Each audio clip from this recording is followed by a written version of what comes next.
O tema ESG não é nenhuma novidade no mercado.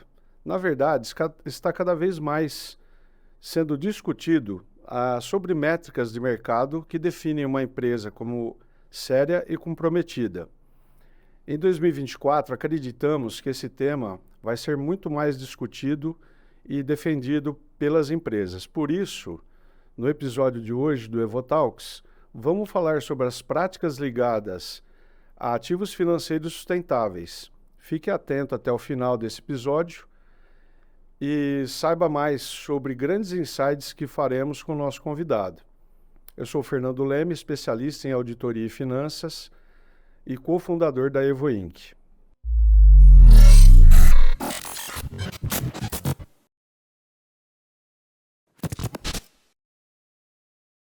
Eu sou o Mariano Soares, gerente de auditoria e sócio na Evo Inc.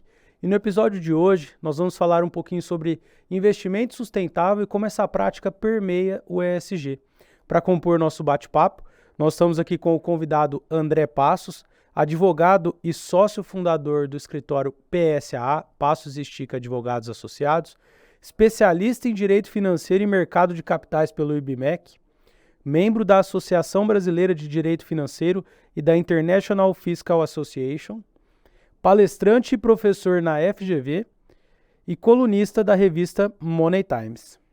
André, no EvoTalks de hoje a gente vai começar falando sobre CPR Verde, tá? E como a CPR Verde e outros ativos sustentáveis, por exemplo, CBIOS, incorporam critérios de ESG em decisões de investimento. Como que você entende isso? Legal. Fernando, obrigado pela pergunta, um prazer estar aqui com vocês. Prazer, André. Seja uma muito honra, bem-vindo.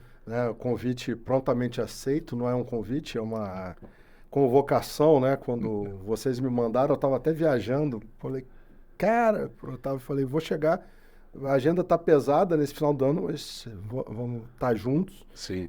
Acho muito legal essa iniciativa de vocês estão de parabéns, né? Eu acho que não só esse trabalho de comunicar e instruir que a Evo Inc. está fazendo através de vários meios, inclusive através dessa conversa do EvoTalks, mas também o trabalho que vocês têm feito no mercado, têm se preocupado de entregar para os clientes, de institucionalizar no mercado, tem sido um trabalho fantástico, vocês estão de parabéns e para mim é uma honra muito grande contribuir de alguma forma com essa empreitada.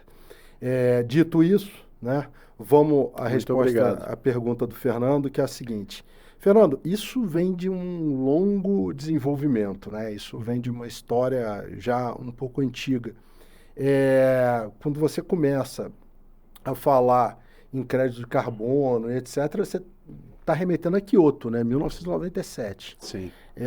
E aí você vem trazendo esses ativos agroambientais, hoje os CBIOS, né? Que são derivados de uma regulamentação específica, RenovaBio, e também a CPR Verde, que basicamente é uma derivação da possibilidade jurídica da emissão de CPRs de matas nativas a partir da 13986 de 2020, que cria, né, a figura da emissão da CPR sobre mata nativa e a potencialidade de você entregar um produto derivado da preservação ambiental, né? Que não estava na legislação originária, na legislação de 94, muito claro, mas da nossa parte, a gente, inclusive, muito antes da 13986, teve a oportunidade de fazer um parecer, de uma operação com CPRs de mata nativa, de floresta, para gerar um ativo ambiental, que hoje ele também é comercializado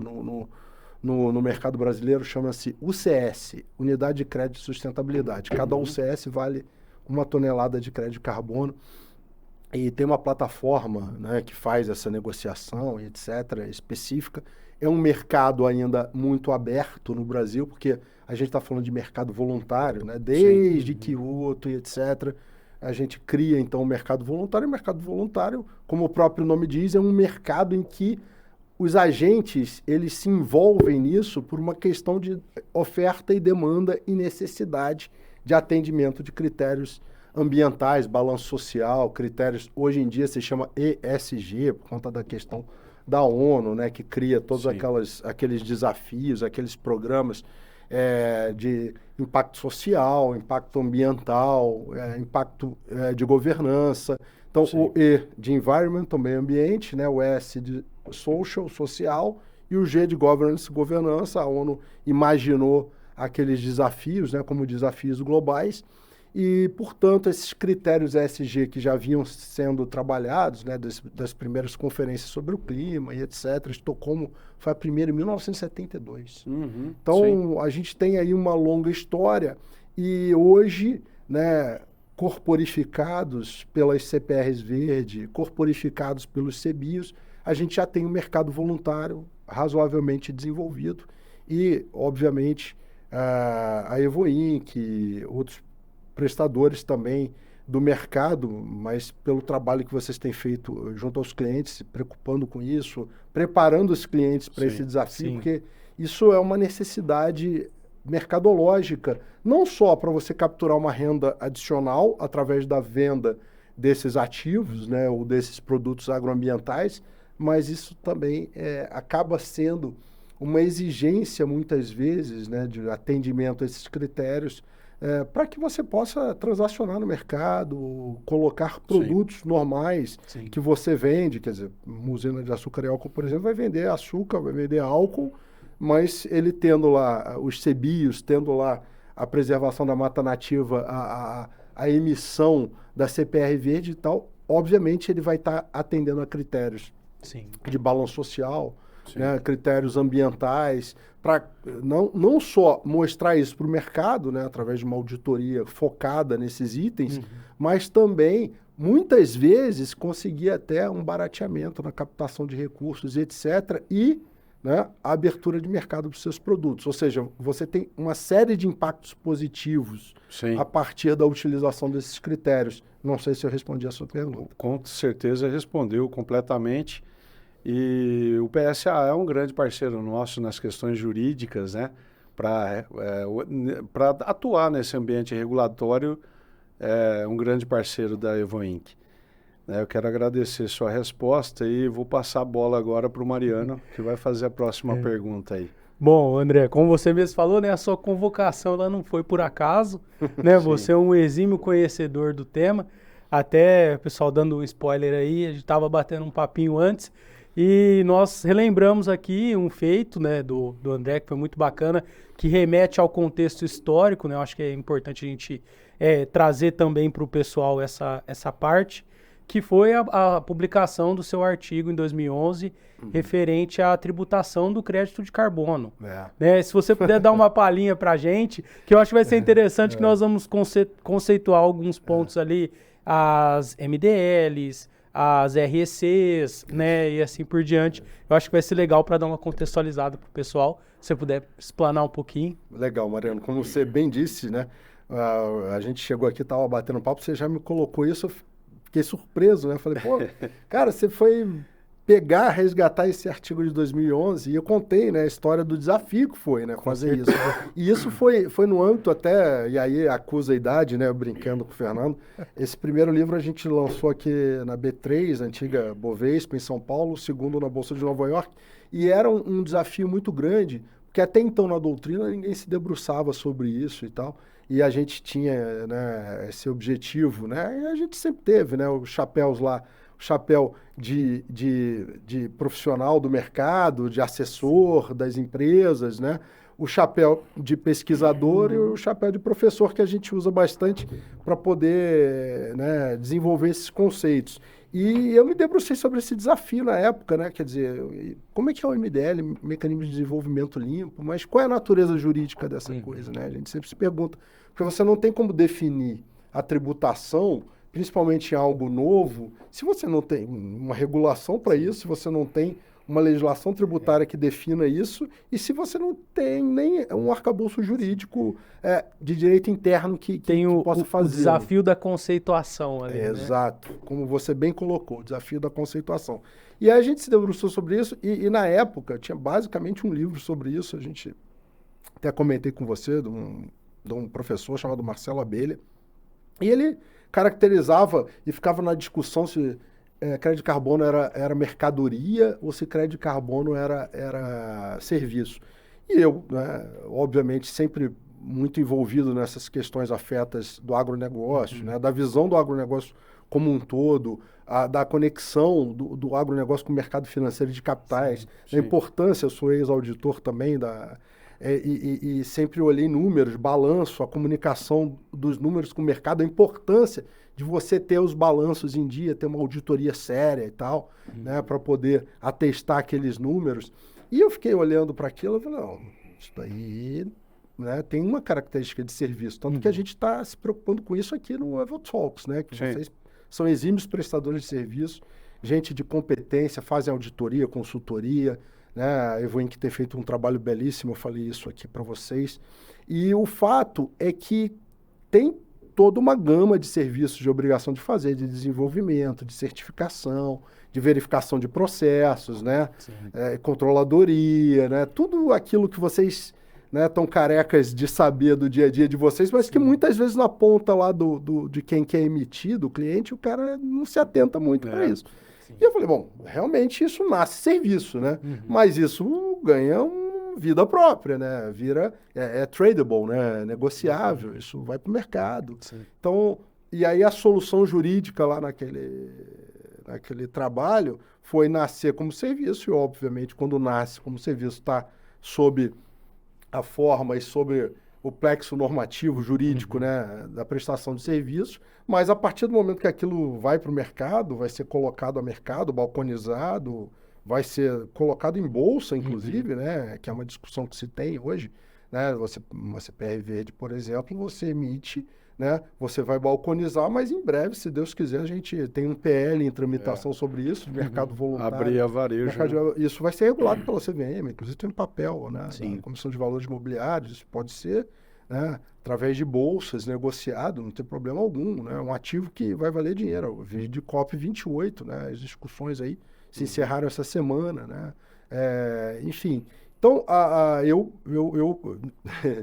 me desafiei e naquele artigo eu trouxe esse tema. Foi muito bacana você lembrar disso, porque isso dá para a gente uma perspectiva histórica. Isso não começa agora, né? Isso não começa lá em Kyoto. Na verdade, isso vem de Estocolmo, em 1972. Passa pela Rio 92, né? Que a gente recebeu. A gente vai receber em Belém agora. Belém. Né? A COP30 também. Mas isso, de alguma forma, veio sendo construído, esses conceitos vieram sendo construídos até a gente chegar aqui na CPR Verde. E aí que você tem um título realmente robusto que o mercado agro aceita, que é a CPR, e aí foi toda a discussão da 13986, né? A partir da 13986 de 2020, se você podia ou não aceitar a CPR de mata nativa como lastro para emissão das CPRs verdes, e aí sim o entregável não vai ser a própria mata nativa, né? Diferente das CPRs físicas normais, que a CPR de soja, o entregável é a soja. A CPR de boi, o entregável é o boi. Sim. CPR de café, o entregável... Não, na CPR verde, você emite com lastro em mata nativa e o entregável é um produto agroambiental, que é o crédito de carbono, são os direitos de manutenção das matas ciliares, né? São os direitos de biodiversidade, etc. Tudo isso que pode ser medido e atestado através de uma certificação própria, que obviamente vai ser uma certificação que vai, de alguma forma, atentar para esses critérios ESG em todos os aspectos, né? Do E de environment, de meio ambiente, quando você está falando em preservação de mata, você está falando em conservação de biodiversidade, por exemplo, mas também no S, quando você fala de manutenção de comunidades originárias, quando você fala em direitos de paisagem, um barato, porque a CPR Verde fala até que você pode emitir e dar valor a direitos de paisagem, né? Porque você manter a mata nativa em determinado lugar, você tem um entregável ali, né? Que gera, né, nas pessoas paz, né, e isso pode ser medido, isso pode ir a mercado. Então, isso é S, né, de social. E o governance é a própria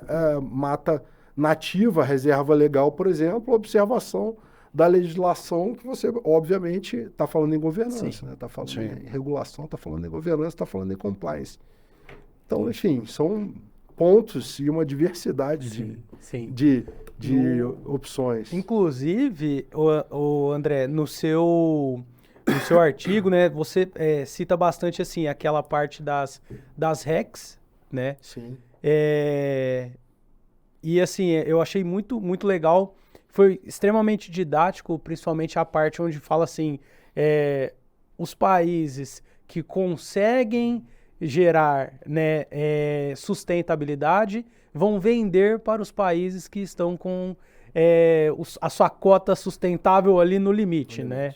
Então eu achei que foi muito legal, a gente está sempre estudando sobre o tema e foi uma definição muito precisa assim do que era e de um tema que ele está muito latente, né? Principalmente, como você mesmo falou, com a vinda do ESG, né? Todo mundo fala hoje, está na boca de toda direção de empresa, né? Do buscar o ESG, como que a gente vai fazer. Agora também, recentemente, em 20 de outubro, a própria CVM lançou a regulação referente aos relatórios de sustentabilidade, né? Para as empresas de capital aberto a partir de 2026. Sim. Então é algo muito, muito bacana aí, e ter um convidado que foi precursor de tudo isso, né? É muito bacana. É legal, com certeza. Mas entrega idade, né? Nem vou dizer que o Fernandão estava lá, no lançamento do livro. Essa parte podia pular, né? Mas com certeza os cabelos brancos não negam, então não tem jeito. Show de bola. André, eu vou passar para a próxima pergunta aqui. Como você percebe a evolução das práticas de divulgação, né? O Mariano comentou há pouco isso vem numa constante.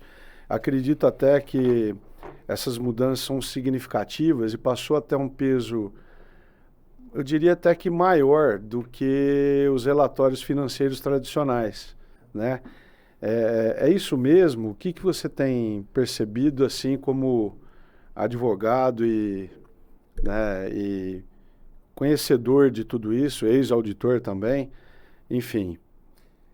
Fernando, excelente pergunta, mas essa evolução, né, enfim, toda essa evolução, como eu falei, vem desde 1972, Estocolmo, e a gente está aqui agora, COP28 em Dubai, terminando ontem, né, e tudo isso foi sendo construído, né? E primeiro o mercado anda, até porque a gente está falando de algo que é um mercado voluntário. Sim. Né? Como eu disse, o próprio nome já diz que, por ser mercado voluntário, as partes, quem demanda e quem oferta, de alguma forma buscam se adequar, né, à oferta e à demanda e entregar. E a necessidade mercadológica, ela está presente não só no usuário da informação financeira, mas ela está presente também no consumidor, né? O consumidor, hoje em dia, é um drive muito importante da questão da sustentabilidade. Sim. Então, obviamente, que a legislação, né? Eu costumo brincar que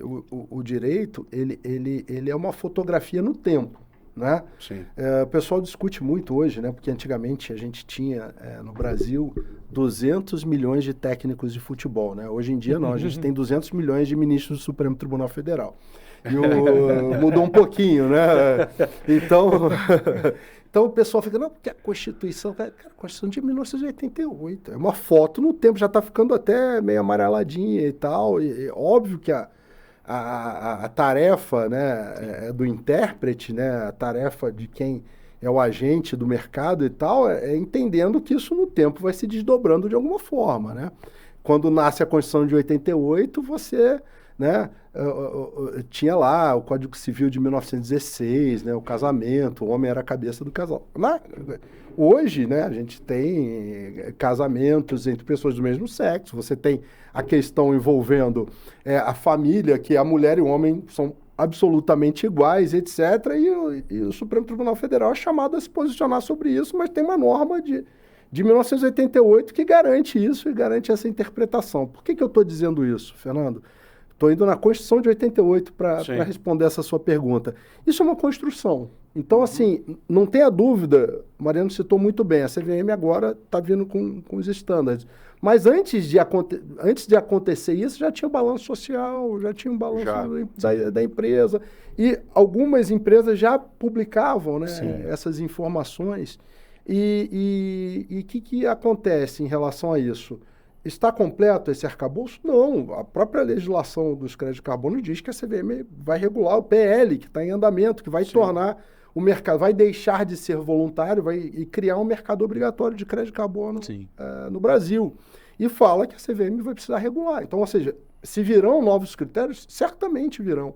Como eles virão, o mercado que vai determinar. Mas principalmente a necessidade da sociedade e a necessidade dos usuários. Porque a gente só não pode esquecer uma coisa. Eu e você estamos de cabelo branco aqui, com 52 anos, e né, estamos no livro lá desde 2000, lá vai bolinha e tal. Mas os nossos filhos, os nossos netos, certamente terão uma preocupação ambiental muito, muito maior do que a nossa. Até porque se já está batendo na nossa porta, de alguma forma, a questão ambiental, quando eles estiverem por aqui, isso vai estar gritante, né?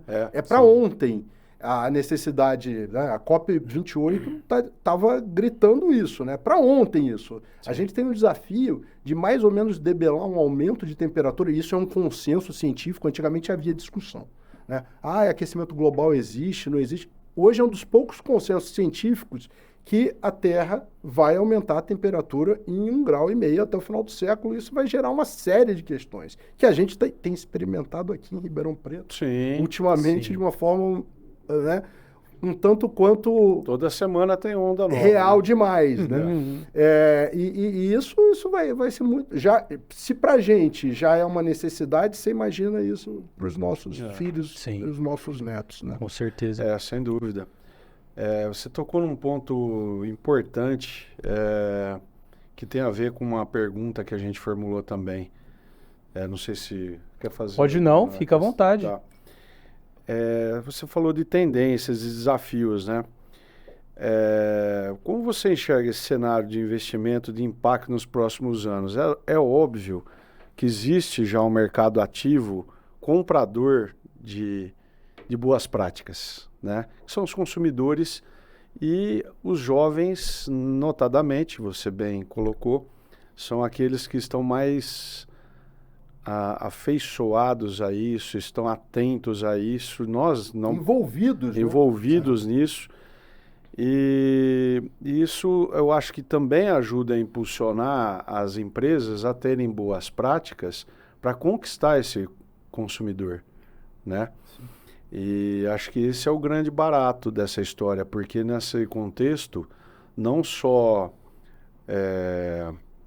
o verde vai vender, né? O socioambiental, o socialmente correto vai vender bem, boas práticas do governança, enfim. Compliance, né? O atendimento às leis, né? Exato. Então, eu acho assim que existe uma mudança de mentalidade que está mais enraigada, né, na sociedade mais madura. Isso você tem visto nas práticas das empresas em geral, ou até vou provocar um pouco mais. Qual é o percentual aqui no Brasil que estaria apto a realmente estar na vanguarda disso? Você tem um parâmetro disso?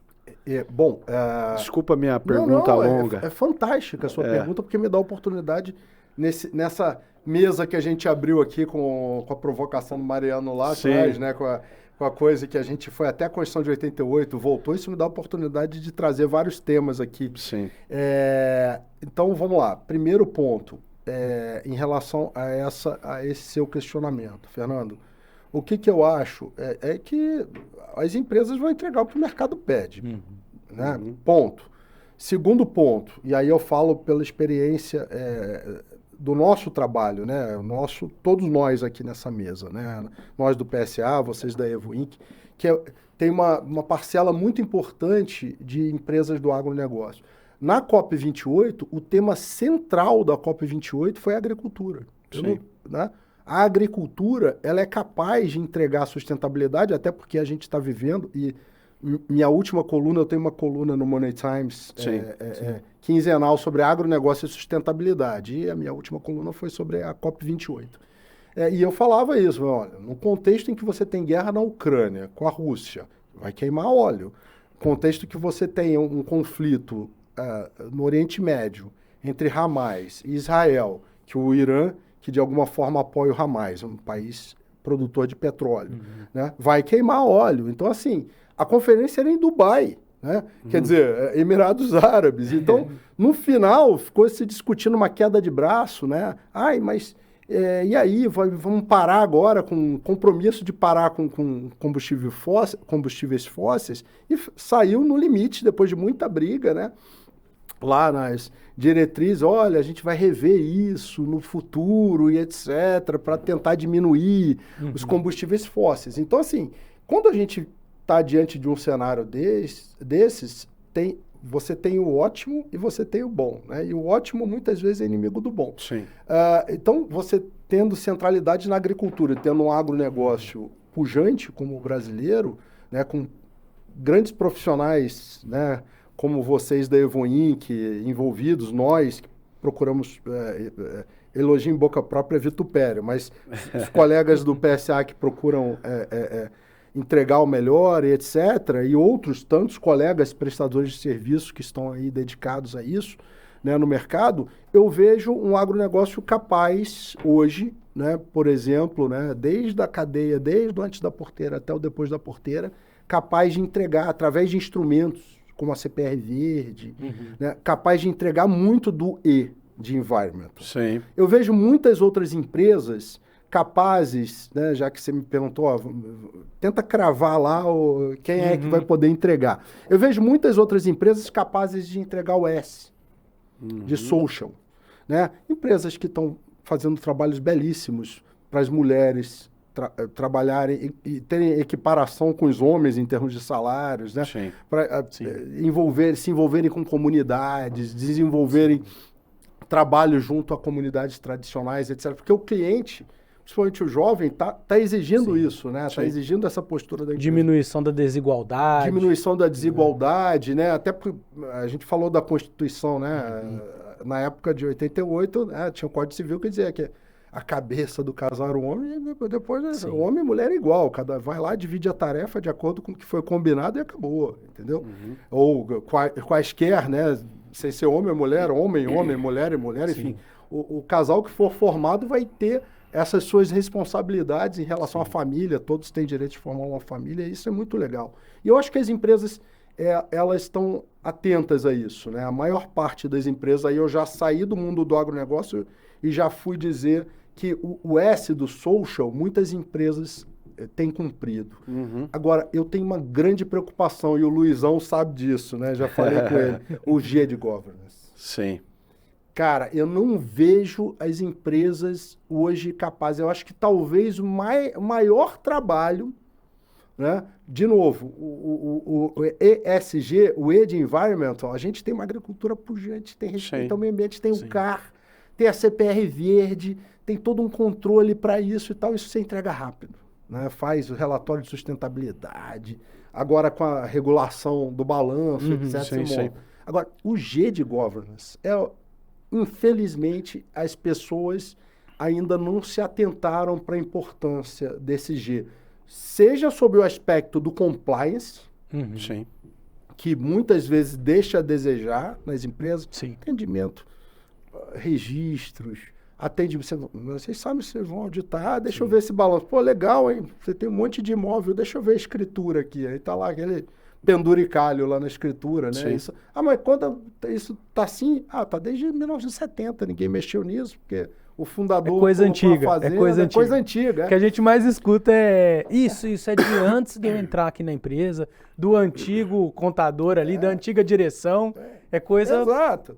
E aí, lei de acesso à informação, Código do Consumidor, governança, se tem conselho, se não tem conselho, quem é que assina para a empresa, procurador A, B, C, né? São as coisas mais básicas. Sem sucessão. Sucessão. Então, muitas vezes a gente encontra um legado fantástico sendo criado, né? Sendo que a segunda, terceira ou quarta geração que está mais à frente dos negócios não tem a mesma pegada daquela que vinha antes, né? Como você garante a perenidade disso no tempo?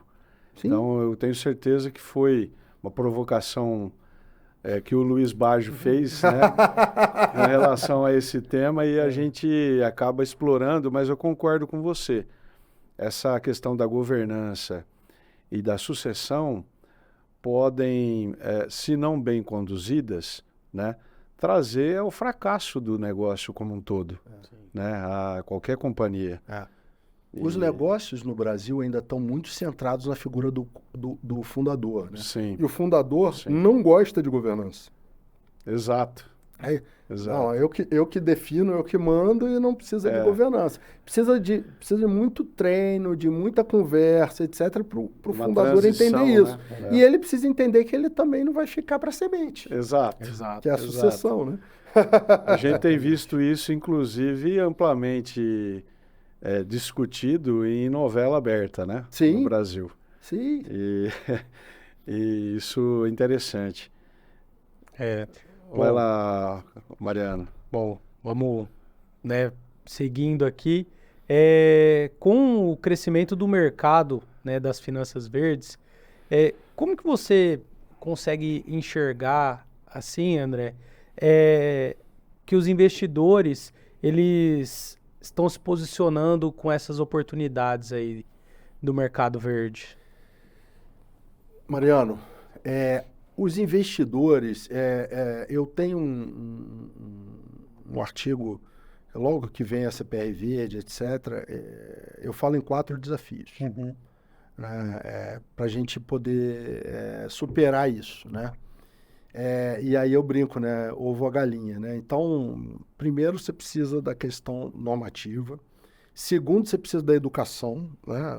Que é o que a gente está fazendo aqui, né? Procurando trazer conceitos. Sim. Eu estou usando um pouco o meu chapéu de advogado, né? De experiência na estruturação dessas operações, mas estou usando também meu chapéu de professor aqui, né? Para colocar algumas questões de pesquisador. Então, a educação é o item-chave, treinamento, ou seja, você precisa treinar as pessoas a aferirem sustentabilidade, a entender esses critérios. E sustentabilidade num conceito amplo, viu? Sim. Sustentabilidade não só com relação ao meio ambiente, mas com relação à continuidade da empresa, a governança, a associação, porque a sustentabilidade é o que faz o negócio no tempo se perpetuar, né? Exato. Então, um desafio da educação, né, do treinamento. E aí você tem o desafio da estratégia, né, que é o desafio da gestão, né, de quem está gerindo a empresa e caminhando nesse. Então, o desafio da regulação, o desafio da educação, o desafio da gestão e o desafio do usuário da informação, do mercado, né? Aí é o ovo a galinha, né? Você, a partir do momento que você treina, você cria percepção e você cria o mercado. Mas enquanto você não faz isso, você não vai ter gente investindo. Então, assim, quanto está o crédito de carbono? $170 a tonelada? Então, tá caro ou tá barato? Não sei. Né? Hoje eu estava conversando. Vai depender da necessidade de quem está comprando. Exato. Eu estava conversando com um cliente que é uma empresa de estruturação do CPR Verde, né? Que a gente fez uma reunião, ele me ligou, estava até a caminho, e eu falei, cara, tá barato, porque agora vai sair a COP28, a gente acessando os mercados e tal, isso tá barato. Eu falei, bom. E aí, qual é a percepção do investidor? Né? Ele é um ofertante. Sim. Eu também acho, né? Mas qual é a percepção do investidor? Então, assim, eu acho que a percepção do investidor, e aí já respondendo a sua pergunta, por isso que eu passei por isso, dos 4 desafios, né? Eu acho que a percepção do investidor é uma percepção cada vez melhor. Obviamente, você tem alguns gargalos. Por exemplo, essa discussão de hoje, né? Mas se não for certificado pela Verra, o ativo não tem mercado internacional. Não tem, porque a Verra foi homologada pela ONU, e aí as empresas, por exemplo, aéreas da Europa, que precisam compensar as emissões, etc., só estão comprando o o ativo certificado pela Verra. E a Verra tem capacidade de entrega de todas as demandas, a gente acabou de falar, COP28, questão do combustível fóssil e tal, o mundo vai precisar compensar muito rápido. Sim. Vai ter capacidade de entregar? Não! Então, assim, que certificações vão entrar? Esse ativo especificamente estava sendo certificado pela SGS. Né? Não estou fazendo merchan de ninguém aqui, é uma certificadora internacional. Né? Tem um outro ativo no mercado que está sendo certificado pela Bureau Veritas. Né? Então, assim, elas têm acreditação ou não, mais ou menos do que a Verra? Igual. Sim. Depende do mercado que... Exato. E quando que o mercado vai aceitar isso? Vai depender da demanda. Sim. E essa demanda está sendo, né, colocada diante do mercado. Então, assim, eu, né, tenho uma visão hoje que, para o investidor, o copo ainda tá meio cheio. Né? Ou seja, o preço do ativo está incipiente e isso vai ao mercado. Sim. Quando isso virar, por exemplo, no Brasil, mercado obrigatório, for regulado pela CVM, etc., etc., isso daqui vai ter uma demanda absurda. E aí não vai ser só certificação de Verra, vai ser várias certificadoras, vão ter novos negócios nessa cadeia. Só para vocês terem ideia, quando do lançamento do decreto da CPR Verde, né, o governo na época fez uma mini live, né? Tava lá o assessor do Ministério do Meio Ambiente, na época, e estava lá o assessor do Ministério da Agricultura. Eles falaram no mercado de 30 bilhões, na época do lançamento. Era a expectativa do governo. Hoje você não tem 30 bilhões de CPR Verde. Você tem 17 bilhões de Fiagro Sim. no mercado. Ou seja, o copo está meio cheio mesmo. Né? Então... Respondendo a sua pergunta, eu olho esse mercado como um mercado imenso, entendeu? Imenso. E que vai depender muito desses 4 fatores, né? E, obviamente, das empresas como a Evo Inc., por exemplo, de olharem para os clientes com esse know-how e poder ajudá-los a chegar na ponta da oferta bem. Porque... vai ter a ponta da demanda. Sim. A ponta da demanda tá sendo provavelmente internacional. Aí eu vou voltar para o meu artigo lá da Divisão Internacional do Trabalho, que você lembrou muito bem. Kyoto reflete, na verdade, a divisão entre países ricos e países pobres. E quem é que vai produzir sustentabilidade para os países ricos poderem compensar? Os países... Em desenvolvimento. Em desenvolvimento. Exato. Sim. E até pegando um gancho aqui, André, eu e o Fernando, a gente estava olhando esses dias para trás alguns balanços aí auditados e eu vi uma tendência, né, de várias usinas da diminuição de CBIOS. Tipo assim, de 2020 para 21, para 22 e agora para 23, essa diminuição. E o CBIOS, como você mesmo falou, ele é uma unidade nacional vinda do RenovaBio. Carbono. Né? E será que talvez com essa questão da COP28 aí, e como você mesmo falou, esqueci o nome da VER, né? Verra. Com essa questão da internacionalização, será que vai ser uma tendência nacional também das empresas brasileiras migrarem para esse crédito internacional? Então, um dos desafios é o desenvolvimento dessa oferta, né? Desse mercado, e o desenvolvimento, voltando lá ao artigo dos 4 desafios.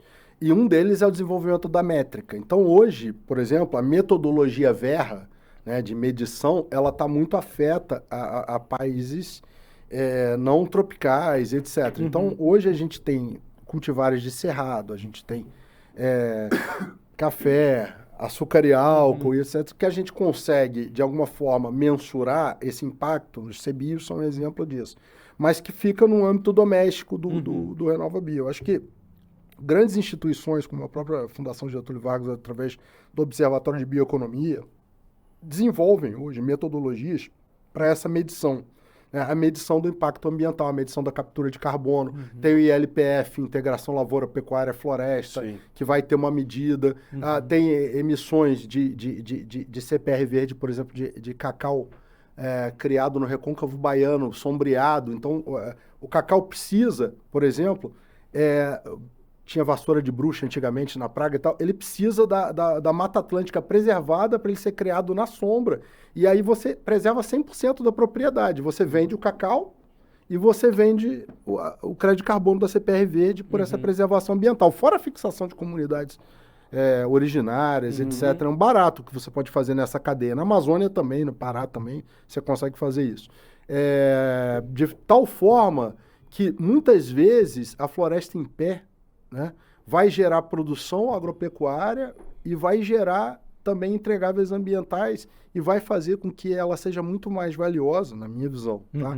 Lá na frente, em pé do que derrubada, a despeito de tirar a reserva legal ser um direito potestativo do dono da propriedade, né? Ou seja, ele pode tirar até o montante da reserva legal, né? Mas todo esse mercado vai incentivá-lo a manter e criar técnicas de produção utilizando a floresta. O ILPF é um desses. Né? Aí tem a carne verde da Embrapa.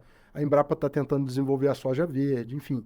Então, se você olhar sobre esse aspecto, né, dessas operações, etc., a tendência é que, ao desenvolver métricas, você consiga, então, tropicalizando essas métricas, superando o desafio da educação, o desafio de desenvolvimento técnico das empresas, né, que é um dos 4 desafios, você vai conseguir entregar isso e vai conseguir dinamizar o mercado de CBIOS e vai conseguir internacionalizar esses entregáveis, esses produtos agroambientais. Eu tenho me dado alguns desafios, né, na qualidade de professor, de pesquisador e de operador, né, do mercado do direito, e eu desde que veio a CPR Verde, eu falei, não, que negócio é esse?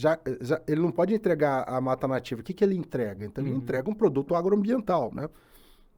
Como vocês gostam de tributação, até num dos artigos da agroanálise que a gente colocou, eu falo sobre isso. Eu falo, olha, e como é que você tributa isso, né? Já que a gente toda vez se debruça sobre isso, precisa resolver, né? Como é que você tributa no livro caixa da atividade rural? É um produto rural. Para o produtor rural, a venda é um produto agroambiental, né? A venda do crédito de carbono da CPR Verde, olha que interessante então, aí ele vai ter 2 vieses.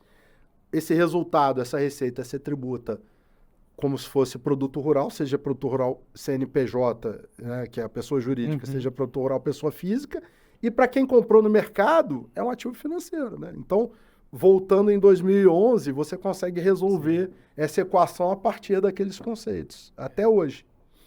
De bola. Perfeito. Nesse bojo todo, né, acho que vale a pena a gente falar rapidamente da evolução que foi o FIAGRO, né, para fins tributários, inclusive. Não deixa de ser um belo planejamento, mas eu não queria explorar muito isso nesse momento. Eu acho que é até tema de um novo Evotalks aí que a gente pode fazer. Opa! Né? Vambora. Acho que tem questões relevantes aí para serem tratadas, mas com foco no financiamento, né, dessas atividades todas levadas ao mercado. Mas, André, eu queria te agradecer infinitamente aqui a sua presença. Agregou demais, né, trouxe insights com certeza extremamente bem colocados, né? E de grande valor para as empresas, para o mercado em geral, né? Para quem é consumidor, investidor, né? Desse mercado que está atento aí às possibilidades de investimento também. Então, é um grande prazer recebê-lo aqui e, por favor, volte mais vezes. A honra é toda minha. Para nos brindar aí com esse conhecimento todo, né? É um grande prazer para a Evoinc isso, a sua presença aqui. Prazer é todo meu, Mariano, Fernando. Vocês são, além de tudo, grandes profissionais, que eu sou fã de vocês. Tenho um orgulho muito grande de poder ser parceiro de vocês, né? De poder Sem dúvida. ter essa parceria. E para mim foi uma honra muito grande esse bate-papo aqui. A gente está sempre à disposição. Obrigado. Muito obrigado. O espaço é seu. André. E a você que nos acompanhou até o final desse episódio, muito obrigado. Não se esqueça de inscrever-se em nosso canal, ativar as notificações. Com certeza terão insights valiosos que poderão agregar muito a você e ao seu negócio. Até a próxima.